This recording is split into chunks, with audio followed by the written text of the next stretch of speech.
17 বছরে বাংলাদেশ কোনো উন্নতি করতে পারে নাই, কিছুও শিখতে পারেনি। না, এটা আমি বলছি না, এটা বলছেন বাংলাদেশের সাবেক কোচ স্টুয়ার্ট ল, যিনি 2011-12 সালে বাংলাদেশের কোচ ছিলেন। বর্তমানে যিনি যুক্তরাষ্ট্রের কোচ, সদ্যই বাংলাদেশকে হারানো যুক্তরাষ্ট্রের কোচ তিনি বলছেন। তিনি কিছুদিন আগেও বাংলাদেশের অনূর্ধ্ব-19 দলের কোচও ছিলেন। বাংলাদেশের ক্রিকেট সম্পর্কে ভালোই তার ধারণা আছে। বিসিবির পরামর্শক হিসেবেও তিনি কাজ করেছেন। তিনি বলছেন বাংলাদেশ এত বছর ধরে যে ভুলগুলো করে আসছে সেখান থেকে তারা কিছুই শিখতে পারে নাই। সেই পুরনো রীতিতেই রয়ে গেছে বাংলাদেশ। টি-20 বিশ্বকাপের অনেকগুলো আসর চলে গেল।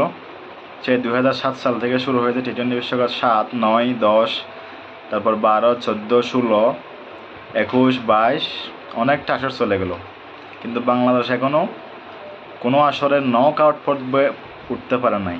একমাত্র দেশ, অন্যান্য সব দেশ নক আউট পর্বে উঠেছে, একমাত্র দেশ হিসেবে বাংলাদেশ নক আউট পর্বে এখনও পর্যন্ত উঠতে পারে নাই। তো বাংলাদেশকে কীভাবে ভালো করা যায়, কিছু টুটকাও দিয়েছেন তিনি।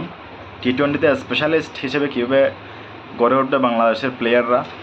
তিনি বলেছেন 12 থেকে 16 বছর বয়সী যারা খেলোয়াড় আছেন, উঠতি তরুণ ক্রিকেটার, তাদেরকে ফিজিক্যালি মেন্টালি গড়ে তুলতে হবে।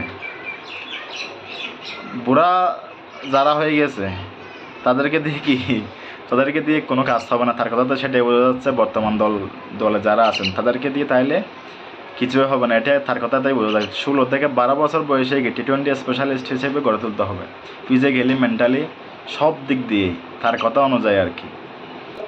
তিনি আরও বলেছেন বাংলাদেশের ক্রিকেটাররা আর অস্ট্রেলিয়া ওয়েস্ট ইন্ডিজের মতো অতটা হার্ড হিটার হতে পারে না ঠিকই, কিন্তু কাছাকাছিতে যেতে পারবে। অস্ট্রেলিয়া ক্রিকেটারদের, ওয়েস্ট ইন্ডিজের ক্রিকেটারদের খাদ্যাভ্যাস আলাদা, সব কিছু আলাদা, কিন্তু তিনি যেভাবে